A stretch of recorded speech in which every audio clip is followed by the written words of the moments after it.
there, listeners. This is your host, Trenz, signing in, and welcome to another episode of Trenz Podcast. For today's episode, I will be doing a book review of a middle grade book series by author J.K. Rowling. The title of the books are Harry Potter and the Prisoner of Azkaban and Harry Potter and the Goblet of Fire.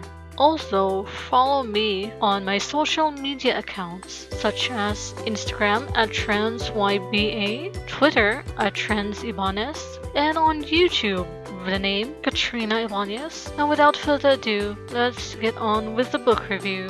First book to be reviewed in today's episode is Harry Potter and the Prisoner of Azkaban. Author J.K. Rowling. Genre, middle grade, fantasy, action, and adventure, and mystery. There are 435 pages. I started reading this book on July 25, 2021, and finished reading this book on July 26, 2021. It has become one of my favorite books, and it is a book that I would definitely recommend.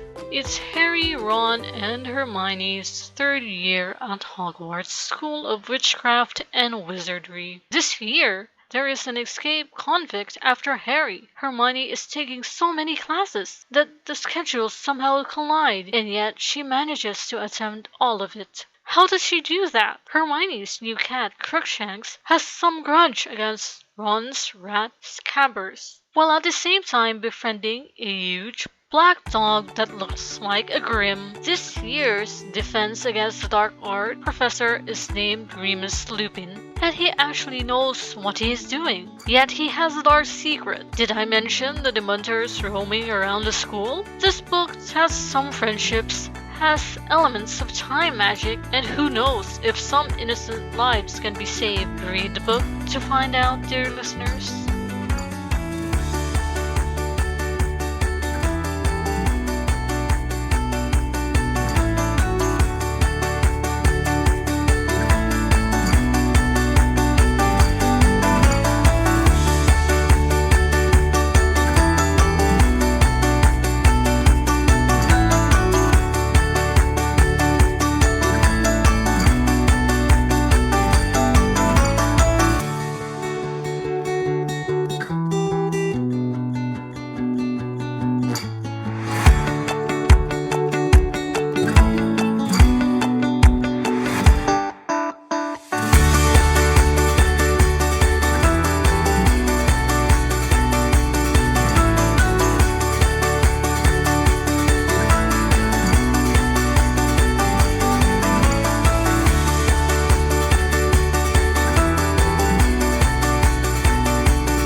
And now on to the second book to be reviewed in today's podcast episode. The book is called Harry Potter and the Goblet of Fire.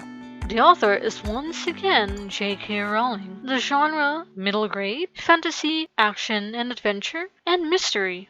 Ooh, very long book, 734 pages. And I started reading this book on July 27 and finished reading this book on July 30, 2021. Fun fact, while Harry is born on the 31st of July, Neville Longbottom, his classmate, was born on the 30th of July. The date that I finished reading this, I have a physical copy of this book, and I also have an ebook. My thoughts are, I would definitely recommend reading this book. In fact, I definitely recommend reading the whole series if you are someone who just wants to start reading books in general. Fourth year at Hogwarts School of Witchcraft and Wizardry is special for Ron, Harry, and Hermione. The Triwizard Tournament has been revived, Quidditch has been cancelled, and on Halloween night, Harry's name comes out of the Goblet of Fire, which leads to a fight between Ron and Hermione. No, wait, that Hermione and Ron didn't fight at Halloween. What I meant to say was, a fight between Ron and Harry happens because Ron believes that Harry placed his name in the Goblet of Fire, but in reality it was just another plot with the endgame of Voldemort's survival and Harry's death. Now the actual fight between Ron and Hermione happened on the Yule Ball, because Ron was jealous that Hermione went on a date with Victor Crumb, the other school's champion. And now that I think about it, the other champions for the schools are Fleur Delacour for what is depicted in the movies as an all-female school, but in reality there are some males in this school, but the ratio is more inclined to female students than male students. And then we have Victor Krum, the seeker of the Bulgarian national Quidditch team, and the champion for Durmstrang. And lastly, aside from Harry Potter, who represents Hogwarts, there is Cedric Diggory, a 7th-year student of Hogwarts School for Witchcraft and Wizardry, and a Hufflepuff, seeker of the Hufflepuff Quidditch team. Will Ron and Harry patch up their friendship? Will Harry survive the task? Who will Harry take to the Yule Ball? Will Harry survive another encounter with Voldemort? In fact, will he survive another year at Hogwarts? Read the book to find out, my dear listeners. And that's all for today's book reviews. Hey there, listeners. That's all for today's episode of Trenz Podcast. You can find Trenz Podcast on Apple Podcast and Spotify. Don't forget to follow or subscribe and leave a comment. And for more book reviews and other topics, stay tuned for another episode of Trenz Podcast and keep on listening.